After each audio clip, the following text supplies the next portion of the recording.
40 years of developing hockey players from youth to the pros, Minnesota Hockey Camps has a player development program for you. Located in Breezy Point, Minnesota, our professionally coached on-ice development sessions, off-ice speed training, weight room sessions, stick handling sessions, shooting skill sessions are the right program for you.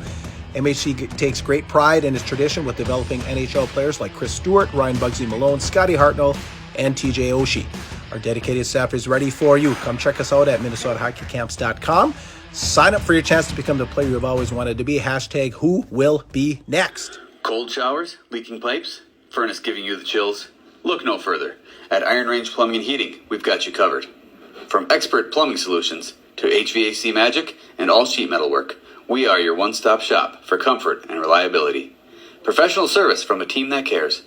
Say goodbye to household woes and hello to peace of mind. Call Iron Range Plumbing and Heating today and feel the difference. At Grand Rapids Chevrolet GMC in Grand Rapids, Minnesota, we have the trucks. Over 47 new Silverados and Sierras sitting currently on the lot with more to come.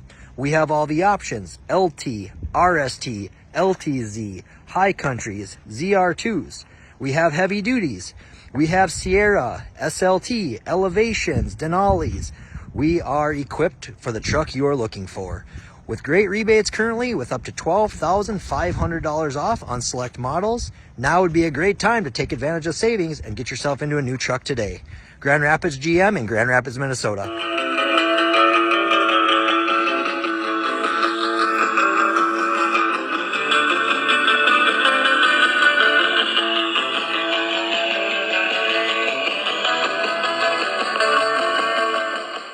Welcome everybody to the Tea with Miss McGill Show, presented by our friends over at Fortune Bay Resort and Casino. Make plans today to get up to northern Minnesota's #1 casino, i.e. Fortune Bay. On beautiful Lake Vermilion, Fortune Bay offers 170 rooms in a smoke-free resort, indoor pool, full-service marina, RV park, world-class golf, several dining options, bar, and of course all the gaming you can handle. Visit fortunebay.com for more details and plan your trip right now to Fortune Bay. You got plenty of snow, plenty of powder, plenty of ice, anything recreation. You can cross-country ski, you can fish, you can jump on the sled, you get all the gaming on, go to the steakhouse, go to the hot tub, go to the sauna, you got it all. So fortunebay.com, plan your trip today.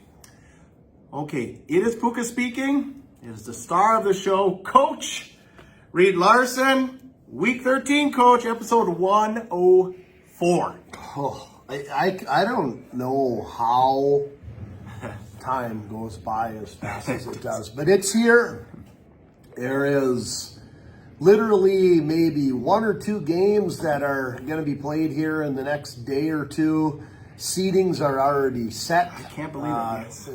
As far as there might be some that are still coming out late in the afternoon, but seeds in all sections for single A and double A were supposed to be in this morning, get reported in the afternoon. I don't know if they're still waiting on a couple, but they're in. So the games that are being played after obviously don't have a bearing on what seed you get. Yeah, exactly. That's why we tend to play our last regular season game on Tuesday, the day before, so that it can all be taken into consideration. But at any rate, it's playoff time. It is. You playoff ready? Playoff ready.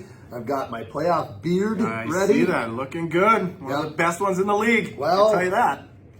I got one. I don't know if it's the best one, but I got one. I can't grow one, so I'll never have one. I'll never have one. All right, a few subs this week. Chad Anderson, Ben Solom 15, and Trevor A01. So be just like these fine folks. Subscribe or follow today. We are America's fastest growing hockey podcast, and it's a great way to support the show at no cost to you. All right, we've got a few games of the week there we are going to cover here, so we'll giddy up right now. Our games of the week are presented by the Rink Sports Bar and Grill, just on for the Hockey Hall of Fame, with our nightly specials. Of course, breakfast, lunch, dinner, Monday night's burger night, Taco Tuesdays, Wing Wednesday. Valentine's is this Friday, right? Why don't you bring the honey, set up a reservation for the best fish fry in the Quad Cities, the all-you-can-eat fish fry on Friday, and of course, prime rib Saturday, 248-8582, 248-8582. Give Michelle a call. You can also order on the ringsportsbarandgrill.com website. And like I said, Valentine's coming up. Make a reservation, bring in the honey, and use up those gift cards. All right, why don't we get going? We'll rewind to Saturday right here, Yanmar, where the Thunderhawks played host. Are they the Red Knights? Yeah, Don't say Red Knights. Red Knights, which I was talking to a parent. I didn't no idea they were a Catholic school. Yes. Okay, yep. So I was at Sammy's before the game, and a bunch of them came in for lunch. Of course, they had stayed in Duluth, played Hermantown the night before, so got to know a little bit more about the program. But anyway, we don't care about their program. We care about the game on Saturday. So I know you don't want to get too much into the controversy. I ended up talking to a bunch of dads after because I had to run to the hospital, had to bring my wife to the hospital during the game. I was here, had to leave, but I can tell you, none of the fathers of the players were smiling. So with that, I'll let you give us some details of the game. Yeah, like you said, anybody else wants to spend time talking about that stuff. The last thing we need to do is make excuses on why, the W didn't go on the side of the board that we wanted to. And we're not in the business of making excuses. Sometimes things don't go your way, whether that's a call here or a call there or a bounce. Blame it on anything. And the one thing I'll tell you is that the referees, whether you like them or not, have a job to do. And they work as hard as everybody else does. They're as hard on themselves as anybody else is in the building. So I'm sure that if there was a mistake that was made, I'm sure they went back and took a look at it and said, I really don't want to make that one again. If it wasn't, I'm sure they'll stick by it. And that's just the way it is. And we want to move on and move away from that. At any rate, a loss never comes down to one play or one unfortunate situation. There's a number of things that have to go wrong in order for a goal to go in the back of the net. That's all there is to it. So, it started off that the very first goal that Benil scored against us was kind of a fluky situation. Their top player, who had a hat trick that night, he scored 3 goals for them, ended up losing his stick, and he's a defenseman. He'd got his stick kind of knocked out of his hand, and it kind of went flying out into the neutral zone. Well, he skated out to go get it, and one of his teammates picks the puck up. Well, that was that thread. Yes. Yeah, and threads the needle to him, a defenseman. That's on the far blue line. Was that Bodine's kid? No, that was Mason Minor. Anyway, He gets a breakaway, scores the first goal of the game on a play where he would never even be out in that position in the first place. He's going out to get his stick. Interesting. Okay. So just a weird situation. Then they scored on the power play to go up 2-0, and it's just a mistake on our part. That's the miscue on a movement, and puck ends up in the back of the net. And then we spend the next... I'm going to told you they're just... I know you're not saying this, but I'm telling you, those dads, that first penalty, was it Garski? I don't even remember. I think it when they were like that. I didn't see it. I was actually walking up to my spot. But anyway, go ahead. Now without controversy on the penalty. Yeah, so we're on McGill. They score again on the power play. They go up 2-0, and then we kind of shift gears and we get our feet moving, we get going, start playing the game a little bit, and we climb back into it and tie the game up. We get a couple of nice goals, get back into the game. We're battling, and then it comes down into the third period. We get a goal called off. We're on the power play this time. Goal gets waved off. There's some conversation over by the bench, talking and trying to figure things out. There's a little gap in play. We get back into play. Obviously, the no call stands. It's tied 2-2. They end up getting another opportunity, and again, it's just kind of a weird situation, but a mistake on our part, and it just ends up in the back of the net. It was weird because it was a puck that got rung around. They dumped the puck in, and it's on this end that we are sitting in right now. It gets rung around, starting kind of by our bench, around the glass, rims around and hits a partition behind the net, and kicks right out in front of the net, onto flat, on the ice, onto the tape of the best defenseman they have, the same guy that had already scored 2 goals already, or a goal. So this would have been his second goal of the game, and then he scored the next one too after that, when they scored to make it 4-2. But it's right on his tape, wide open in front of the net, bang, they go up 3-2. So, and it was literally only like a minute and a half or whatever it was. I can't even remember. It was a short period of time after our goal that got disallowed. Then he scores off a really fluky play, makes it 3-2. And then, of course, all things get deflated in certain situations like that. It's competitive maturity. We have to learn to make situations like the no call on that goal not affect us and continue to play the game. Or, and I think we were still okay, but then they score and now that affects us, and then boom, they end up with another goal. It's 4-2. It wasn't a horribly played game. It wasn't like we were terrible, but there's a few things that need to get sharpened up. And we took care of some of those things last night. Well, a good crowd, and of course we don't want to pass up the 1975 team, the Athletic Hall of Fame induction. So, boy, Bill Baker, you can tell he's from that 80 Olympic. You know how to wave. None of the other guys really go on waving. Both sides waving. He's done this before. He's used to being on a float. The guy has been in enough parades where he's used to, gets the elbow going. No, it was really cool to see that group there. Obviously, there was some that were missing that couldn't make the trip. Two of the coaches from the coaching staff are no longer with us anymore. Gus Hendrickson passed away earlier last year. Coach Sertich just passed away here this past summer.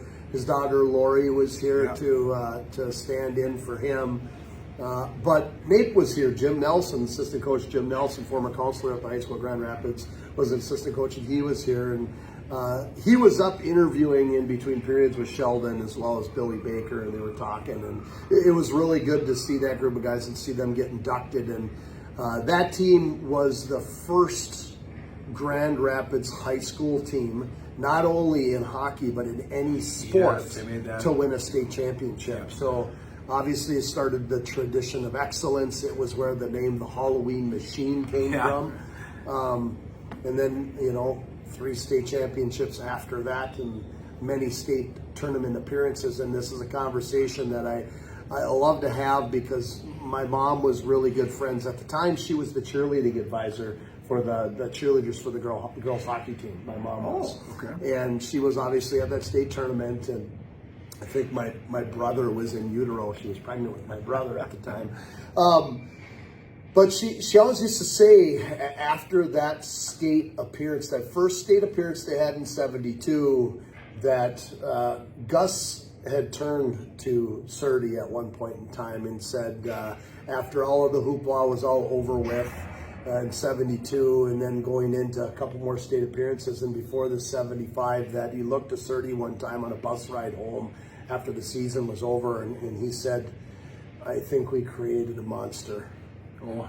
and the monster they created was the Halloween Machine. Yeah. It is the tradition that has stuck in Grand Rapids for decades, the tradition of excellence. So that goes back. They were the pioneer team to start state championships and state appearances and such a proud hockey program in this town, and kind of springboard other sports too, because that experience of winning championships. Shortly after, there was baseball teams that were winning state championships where they're sharing athletes with the hockey team and other sports as well too. Yeah. Oh, good. Yeah, perfect. All right.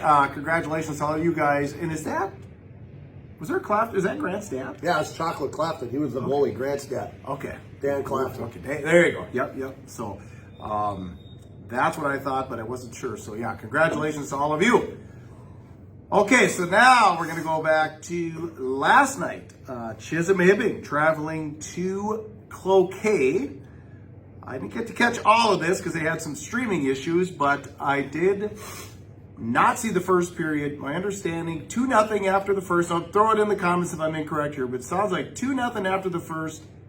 Ironically, Cloquet does a goalie change after the first. And if you go back to the first game they played, Hibbing did a goalie change, either during or after the first period. So it happens. And they threw in Jameis Halverson. It was Jameis's dad, Chisholm guy. Chisholm guy, yeah. So Chisholm, a guy I know. So shout out to James. I know he watches the show. Okay, second period starts. It's 2-0 Hibbing or Chisholm Hibbing going into the second. All of a sudden it's 2-2. Coach Jamnick calls a timeout. This is, I don't know, maybe 5 minutes into the period.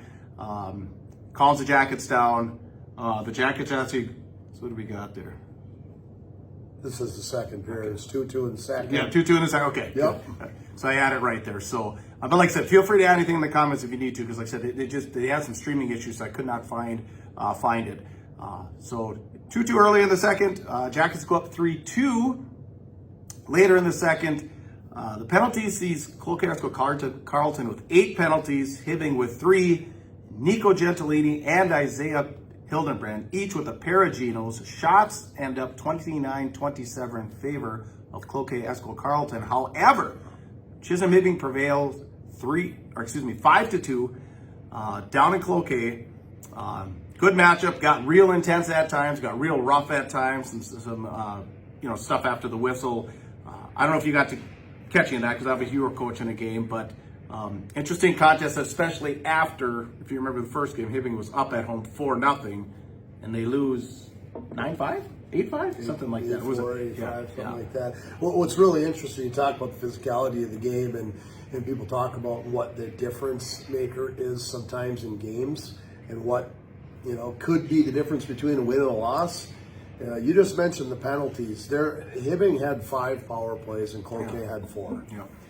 Hibbing was 1 for 5 on the power play, and Cloquet was 0 for 4 on the power play. And well, that makes a difference, because Cloquet's power play percentage is not bad. No, not They that have much. got a heck of a power play percentage. Their power play percentage on a normal day is, right now it says 27.4. But I'm guessing that went down a couple of ticks because they went 0 for 4. Yeah. Well, yeah, and they struggled on the weekend. So their weekend was, they were were over 30 a week ago. Yeah, because they went up to Warroad. So here's the seedings couldn't have happened fast enough for Cloquet. So they go up Warroad Friday night at the Gardens. Obviously, always a tough place to play. They outshoot the Warriors 37-30, but they lost 4-0. Really, the game came down. I watched this one. It came down to about a 2.5-minute span in the second, where Warroad scored 3 goals, 2.5, and that was the game. But then they went on to Roseau on Saturday night, lost 4-3 in overtime. So they've lost, they've dropped 3 in a row.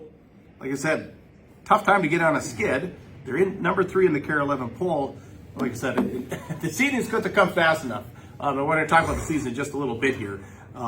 But anything else on the Cloquet Hibbing? Well, maybe not so much on the game. I can't tell you that I'm surprised that that's the result, just because of the back and forth of the rivalry between the two. Last year in the semifinals, what's going on this year, and them being number 1 and Hibbing, or number 1 or being 2 at one point, and Hibbing being 3. Like, there's a quick pound for who wants to have this section, and what's really interesting about it is that there's a battle here with these two teams. Yeah. Somebody from the north is going to end up going. It's going to be somebody from Hibbing or Cloquet. I don't know with Hermantown if they're going to be able to cut the mustard.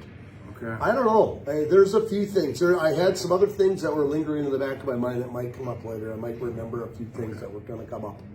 All right, well, speaking of Hermantown, so you were in Hermantown last night with your Thunderhawks, so you got a good look at them. A timeout. Oh, okay, now I remember what I was going to say. So this creates a little bit of a problem. As much as everybody wants to have the undefeated season, that wants to go on the big long winning streaks, and how does this look? 18-3, or I'm 20-4, or and you go on and you haven't lost a game since whenever, right? You haven't seen adversity. No. I'll tell you what, I really am a big believer of learning from losses throughout the course of the year. And if you're going to have success, you have to have some adversity that you dealt with during the year, some ups and downs, some lessons to be learned. And Cloquet maybe went on that streak for quite a long time. About adversity's hitting at kind of a difficult time. I mean, you like to be kind of shifting gears and going into a time frame where now you feel a little comfortable because you got out of the hole. Yeah. And you're dealing with, okay, now we're starting to climb back up. Well, now they're still in it, and that might be posing a little bit of a problem going into playoffs. I think they're probably looking in the mirror going, oh, crap. We might be in trouble. Yeah. I don't know. I know Shea's a heck of a coach. He's going to figure out a way, but there are some other teams out there right now that have been riding some pretty good winning streaks right now, and I'll tell you what, it could create problems. You just never know. 100%. Okay. Yeah. Well, as I said, tough time to be on a 3-game skid. Of course, everyone knows Rosa World, tough place to play. That could be one of the hardest places to play in Minnesota is the Gardens and World. Yeah. And I don't give a crap how down or up Rosal is. That is always a battle in that building. It's a hard place to play. It's dark. It's cold. Yeah, and they know how to play hockey in Rosal, right? They Just do. like in Laurel. Rosal, I mean, they play the game the right way. So usually going to give you a run. All right, so let's go down to Hermantown. So you guys are down there for like I said, I saw a little bit of that one. Up and down the ice, a lot of speed. 2 teams pretty determined last night. Yeah, you know what?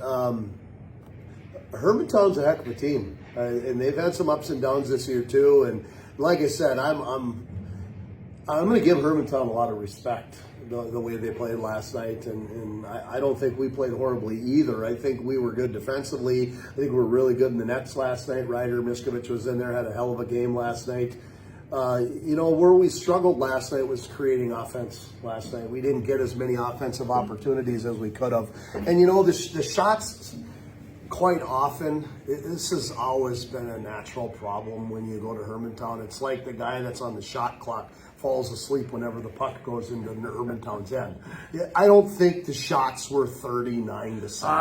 I did hear that too. I'm sorry, but I don't argue that they were lopsided a little bit with Hermantown having a few more, because that's not unheard of with how we've played throughout the course of the season. But I find it really hard to believe that we didn't break 20 in our shots. Yeah. I'm thinking we had at least 8 or 9 more shots than what they put on the board. At any rate, it doesn't really matter. It didn't feel like a game where they 2-1 you. No, because it was a back and forth game last night. At no point in that game did I ever feel like Hermantown had an edge. There was a couple pipes that they hit late in the game, but they were shots that came from out. It wasn't like they were creating and banging and making huge plays and making a hard push all the time at us. It was a back and forth game.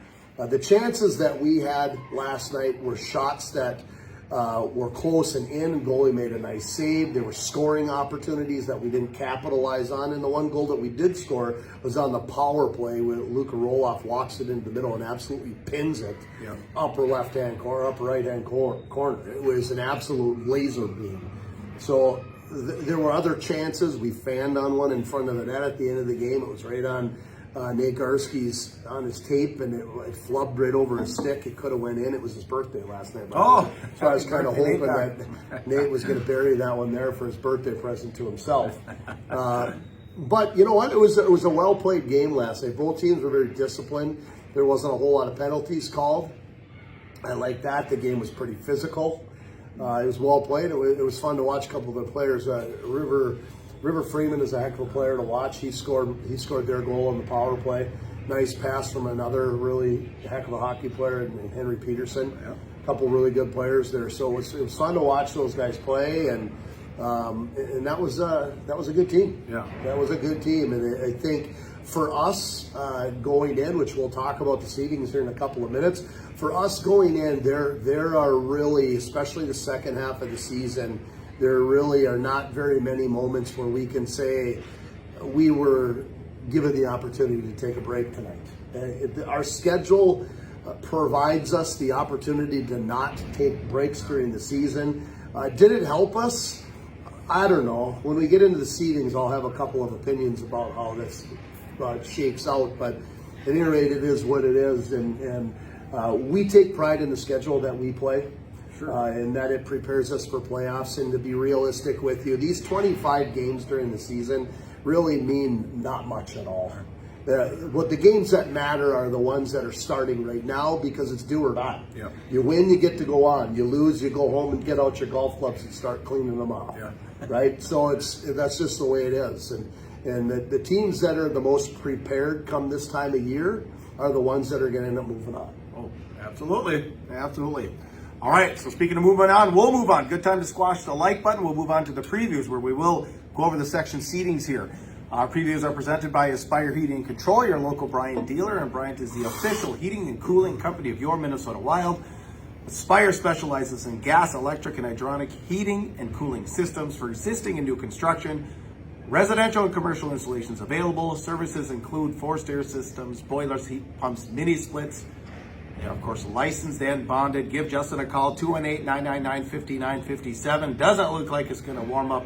I don't know. I looked at like the 5 or 7 day. It still stays cold. So if the furnace ain't running right, make sure you're changing your filter. It's running like crazy now.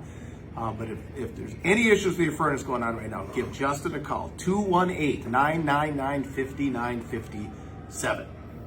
Alrighty, let's start with the seedings. Let's start with 7A. We'll go up to 7AA.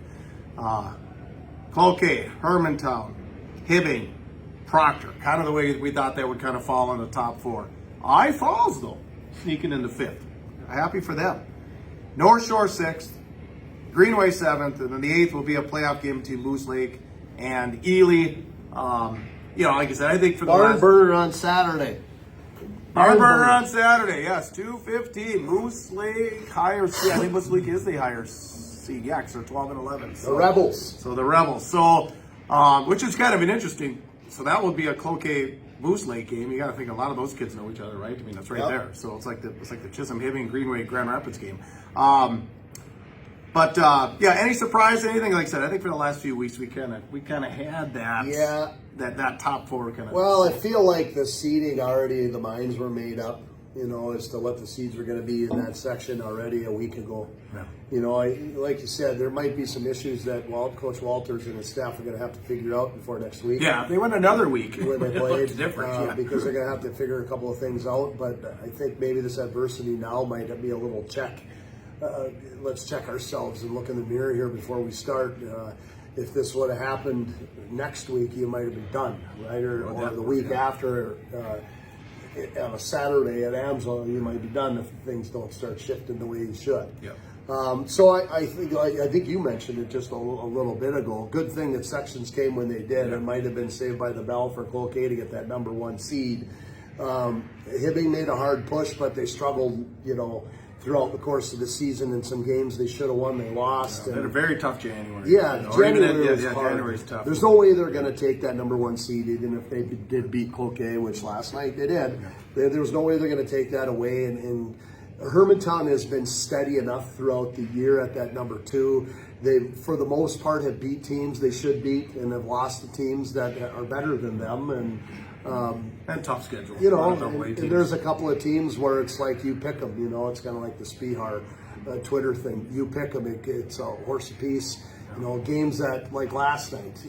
Somebody said, "Well, what's the spread going to be between Rapids and Hermantown?" You flip a coin, they think they're pretty even. Well, the same thing is when they played Rock Ridge. Flip a coin, they're pretty even, right? So, for the most part, they beat the teams they should and have lost the teams that they maybe should have, and have tied some teams. So they're pretty consistent in how they've been playing. But there's some other teams kind of coming up there that I think are going to show a few. I think who got the 4 seed again? Proctor. So these are the ones we guessed early in the season who it was going to be. Yep, that's what I mean. Yeah, we've kind of had this one pretty. Well, Cloquet Hermantown was kind of because Hermantown, like you always said, they've been the best for years, so they got to be knocked off, but they're always going to kind of be slotted that preseason number 1. And but like I said, about 2-3 weeks ago, this is kind of the way I think we all saw it, kind of. And by the way, these are up on our social channels. If you want to see the seedings on Facebook, Go Sports Media, and on Instagram, Tea with Miss McGill. So if you want to look at these, we've got them up there posted. All right, anything else on 7A? Nope. All right, 7AA. Let's go take a looky here. All right, so the Rock Ridge Wolverines end up with the number 1 seed. Grand Rapids, number 2. Andover, number 3. Forest Lake, number 4. We had that conversation a couple weeks ago. We said you and Rock Ridge, we kind of knew it was going to be 1 or 2. We knew Forest Lake kind of was sitting in 3rd by themselves at that point. But then there was that scramble eggs. Well, it ends up that Andover ends up jumping into that 3rd, pushes Forest Lake back. So 5th is Marshall on the outside looking in, and Denfield in 6th on the outside looking in, because there was a time there where they were all really close, And then the play-in game, 7th seed is Cambridge. They'll do a play-in game with Northern Edge. And Duluth East is in a play-in game with Anoka. East ended up 8th, Anoka 9th. So the East Anoka games, winner will play Rock Ridge. The Cambridge Northern Edge will play the Thunderhawks. So taking a look at this, what are you seeing? Well, yeah, there's a lot of things there. Let's go back to kind of our preseason thought. Our preseason thought with a little maybe scrambled with 1, 2, and 3. Preseason, we kind of thought Rapids would be in that number 1 spot. We kind of thought maybe flip a coin between Andover and Rock Ridge at the 2 and 3. And we kind of thought, well, is it going to be Forest Lake or is it going to be Duluth Marshall? No. We're talking about both of those. So I think as far as looking at who's going to be where, we're pretty close. And just the way things get seeded, this seed was actually really close. You get some inside information because I get to hear how people seed it. I'm on the coaching staff. I won't throw anybody under the bus on how people seeded things. I think Rock Ridge and Grand Rapids both deserve to be number 1. I think Andover deserved to be in the conversation too, but they had a really tough year. Yeah. Andover had a great second half of the season. They went 0-9, came back and started blasting out to finish the season 11-13. So they really only lost 4 games in the last how many games? Since the new year, basically, right around Christmas. Yeah, right around Christmas. They had some big wins in some of those. They beat Rapids. They beat us when we went down there a couple of weeks ago. That was a big win for them as far as getting looked at again. Yeah.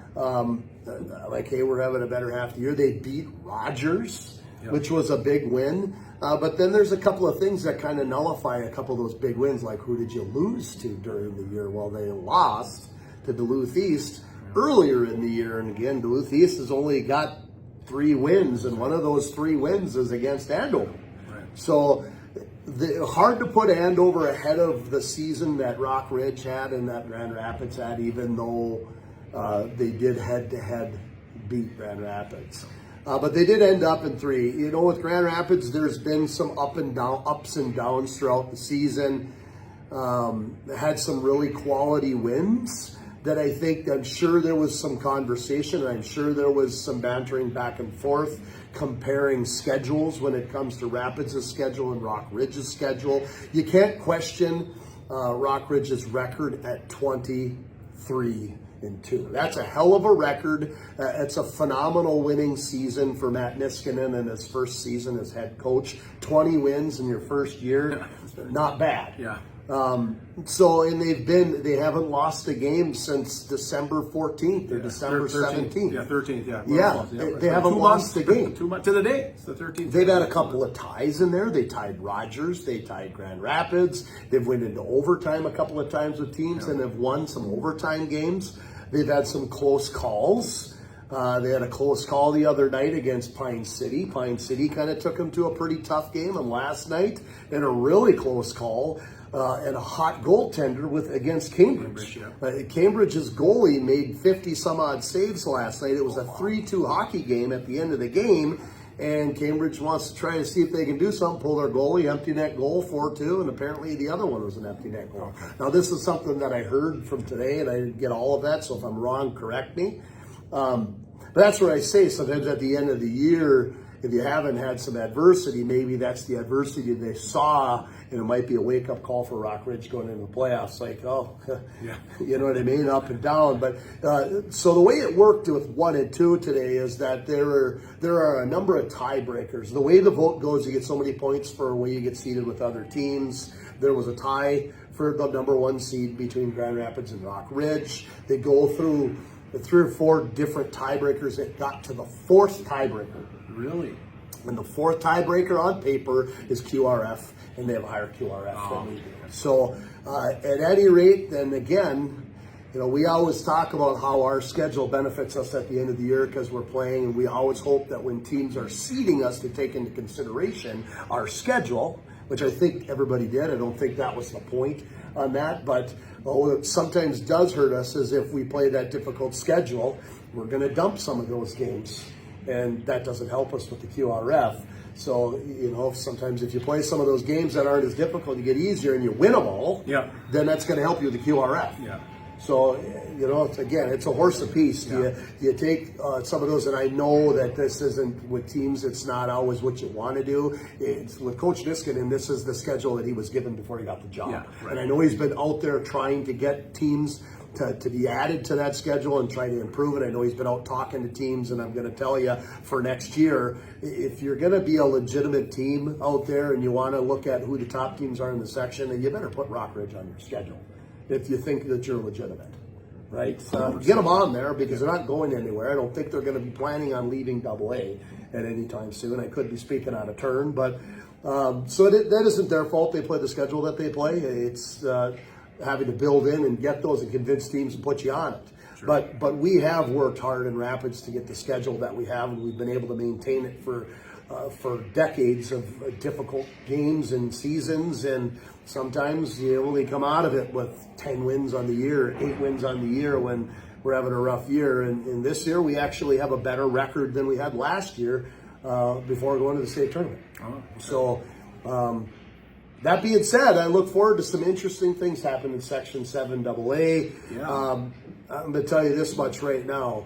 Last night over in Duluth at Hilltopper Arena was a battle between two Duluth teams, and Duluth Marshall dumped one 3-2 to Duluth East. Yeah. So they have 3 wins this year. One Duluth East, 3 wins. One of those is over Andover. One of those is over Duluth Marshall, and I don't even know who the other one was that they beat. But Duluth East can come and grab people at a certain point in time. So if I'm looking at that number 1 seed, Rockridge they better be prepared to play Duluth East because they're not going to go down without a fight. Oh, sure. Right? And here's Rapids, too. If you're coming in and you're going to play Cambridge, if they're going to beat Northern Edge and come in and play that game, Cambridge has a goaltender that can stop 60 shots. He did last night, almost. So you better find a way because, again, sometimes goalies can win a game, and you don't want it to go into that situation where the goalie is the one that ends up stealing it for you. Right. So at any rate, I see some interesting things happening down the pike here. Oh, yeah. It's gonna be It'd be nice. Like we said, it'd be nice to see a Grand Rapids Rockridge final. But you just never know who's going to get there. Oh, yeah, exactly. That's why you play the games. And kids, that you always have to remember, that's why you play the games. There's no predetermined outcomes. You play the game, see what happens. All right, congrats to everybody on their seedings. All right, so on a big game tomorrow night, Heritage. Greenway, Grand Rapids Lightning facing Andover for a chance to head to the girls' state high school hockey tournament, and a good chance for Mercury Bischoff to show herself off, hopefully get to state and we can get the Miss Hockey brought right here to Grand Rapids. Well, I'm going to allow you, would you say Chisholm Hibbing Blue Jackets, to do that because that's your wheelhouse. But when you talk about the GRG Lightning, you better put Grand Rapids first. Oh, they're first? Okay. Okay, I'm just saying, sorry Greenway people, but they do play 99.9% of their games. Yeah, here, do they not? They don't. Dallas do one game over there at a year. Okay. I don't know if they did this year or not. They tried to last year. I think they played one game over there last year. The year that I was coaching, they had one game over there, but it got canceled and rescheduled because of weather, and we ended up not getting the ice over there and played it over here. Okay. So, at any rate, the Lightning are going down to the Heritage Center tomorrow night at 7 o'clock to play in the section final. You guessed it, against Andover, who has had that section for almost a decade. Yeah. The last time that Grand Rapids Greenway made it to the state tournament, I think, was 2013. Oh, wow. So this is an opportunity for this program to do something they haven't done since well before many of these girls could even skate, and they're actually out here practicing right now behind us. They've got some pretty good things going on with the program right now. They've got high-level Mercury Bischoff, who I hope to see sitting there with an opportunity to win Miss Hockey. Yeah. They've got a lot of players that are gritty and tough. Goaltending is going really well for them right now. Let's see what they got. Let's see if they can pull that out. And there was an interesting game, I think, for Andover last week where they were in a game and Andover outshot a team like 70-something to 12. and they ended up winning the game, but it was close. It was only by a couple of goals. Oh, wow. So you never know. Yep, you never know. Maybe you can't get that. Maybe they can't get the puck in, and you know what? Here's an opportunity to get out there, GRG, and do something that you haven't seen this team do before you even knew what hockey was. Yeah, right. Oh, that'd be huge. So, one of the Illiconnen girls on that last 13 team? Probably. Yeah, I think that's Probably. what I think now that you're saying that, I think I remember that. So, all right, well, go Lightning. Good luck to you. All right, scores and more. Brought to you by Iron Range Apparel. Check them out on Instagram.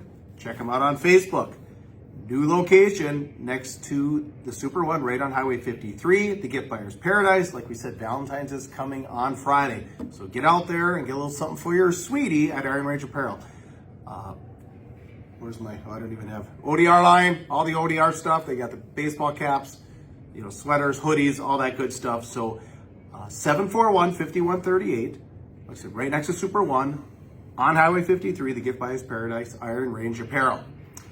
All right, Ely, 2-3 loss to Moose Lake Willow River. Bemidji, winners at home last night, 4-3 against Warroad.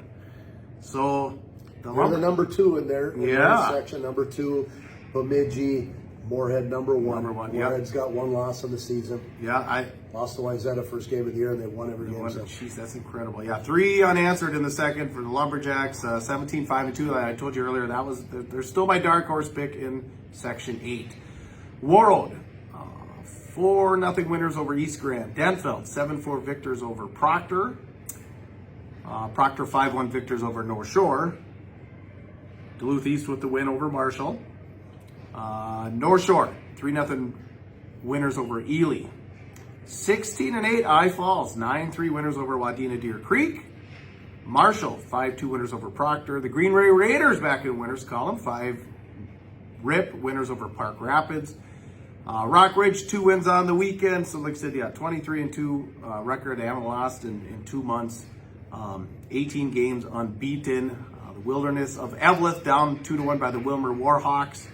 And the Walleye Scott CFP Edina Hornets update. The Hornets 4, Wayzata 4. That would have been a fun one to see. I didn't see what the seeds were in that section. We may have to pull that out here at some point in time. Yeah. I didn't see the seeds there. Take a look. All right. Couple news and notes from up in I Falls. So one of their guys, Cooper Crandall, reached the 100-point milestone. So we want to congratulate Cooper on that. And the International Falls Broncos are your IRC champions. First time since 2008. So congrats to Coach Baldwin. I think, when was our Baldwin interview? I think our August interview or September. So if you're looking, or maybe it was October. Anyway, go back on our feed. We interview Coach Chad Baldwin, who coaches International Falls, and he said in an interview, saying things are starting to turn. The wind, instead of facing the wind, is starting to blow behind our back. So congratulations to all the boys and to the coaching staff up there in I Falls. All right, party time. So I think we got her figured out. Now we got all the seatings. We got some of this stuff in place here now. So here's what it's going to be. 4 to 5:30. The Thunderhawks will be just coming off their victory in the semifinal status. This is February 22nd. Everything's done in Duluth. Green Mill, Canal Park. Just talked to the GM. Newly remodeled. Of course, we're going to have their awesome pizzas. When was the last time you had some of their delicious pizza? You got to get down there. We'll have it for you. Probably a couple orders of those coconut chicken fingers, those things you can't go without. Of course, cold beer. So 4 to 5:30, the two AA games will be finishing. The single A people will be getting to town to get ready for their stuff. So 4 to 5:30, February 22nd, Green Mill, Canal Park, and a big shout out also to Fortune Bay Resort and Casino. We will be giving away, just right, if you show up, we're going to have some beer for you. We'll have some pizza for you and some other appetizers. Throw your name in the basket. You could win either a premium room at the Fortune Bay Resort Casino or a $50 gift card to the steakhouse. So, and if we're really rocking, we'll go back to the Green Mill post-game. Post-game. So while the post After the game games. parties. Now I had a hotel, and I may still keep the hotel, but I just found out, well, my sweet Ginger Lou, my daughter, confirmation on Sunday. Yeah, you can miss confirmation. Confirmation. So if I do any sinning on Saturday, and Yeah. take care of it Yes, Sunday. take care from of there. that Sunday, yep. So I don't know if anybody else will stay. Originally, I planned on staying, but anyway, enough about me. 4 to 5:30, semifinal Saturday. Come visit us at the newly remodeled Green Mill in Canal Park. Anything to add to episode 104? No, I was just trying to find the other seeds and I couldn't find a good site to pull it all up. So we'll have to get that out there to you. Maybe we'll post, reshare that when we get out and off onto social media. Just check our Goat Sports Media on Facebook. Check it on Twitter. I'll do some resharing on Twitter or X. And we can check that out on Instagram too. We'll get the other seeds for the other sections out shortly. Yeah. Perfect. All right. And okay, that's about it then. Find us everywhere. Aforementioned X, Instagram, Spotify, Apple Podcasts, Facebook. Leave a review for us at Facebook, YouTube, Rumble. Like I said, Rumble continues to grow. We appreciate that. Merch. So we're working on, they're a little behind. We're hoping to have some merch we'll give some merch away also on semifinal Saturday, but we should have some merch by then. So if you got to delay that Valentine's gift just a little bit, we're hoping to have it done. So they think they can, but they didn't guarantee it. So tees, hoodies, baseball caps, we'll have some stuff down there. And thank you to the greatest partners on earth: Aspire Heating and Control, the Ring Sports Bar and Grill, Iron Range Apparel, Fortune Bay Resort Casino, Zorba's of Grand Rapids, Iron Range Goalie Academy, Grand Rapids Chevrolet GMC, Minnesota Hockey Camps, the Jackson Hole Moose Hockey Club, Iron Range Plumbing and Heating, and First National Bank Chisholm Cook. 4-8 Larson, Ayapuka, get out there and be your dream, your tune too. The Tea with Miss McGill Show. First National Bank of Chisholm, where tradition meets the future. Locally owned and operated from our historic Lake Street location in the heart of Chisholm since 1905. From savings to your first big purchase, we're your partner every step of the way. First National Bank of Chisholm, the power to do more. All right, fellas. You just can't get the hockey itch out of yourself. The college route isn't for you. Community college route isn't for you. The junior hockey route isn't for you. Well, there's still hockey that you can play. Why don't you check out the Jackson Hole Moose out in Jackson Hole, Wyoming? Take a look at these guys. Full crowds, full hockey, packed houses every night. Get a hold of TJ Thomas on Facebook, and he can get you hooked up with what's going on out there in Jackson Hole. Hear about Zorba's specials? On Mondays, it's Micro Monday. All taps are just $4. Tuesdays, $3 tacos and $4 dos Equis. Wednesdays, personal pizzas, $8 and domestic taps, $4. Thursdays, we have deals on nachos and $5 surly taps. We offer trivia on Wednesdays at 6 p.m., bingo on Thursday at 6 p.m., and then karaoke Thursdays at 10 p.m. Did you know that fascia strength training is great if you have a banged up body and you'd like to heal and get stronger at the same time? Unlike muscle-focused exercise that leaves your body stiff and achy, fascia strength exercise releases muscle tension and fills your body with a spring-loaded power and cat-like agility. Fascia strength is great for athletes and martial artists. If you'd like to pursue this training, take a look at my program, Fascia Strength and Power. I'll leave a link in the description box below.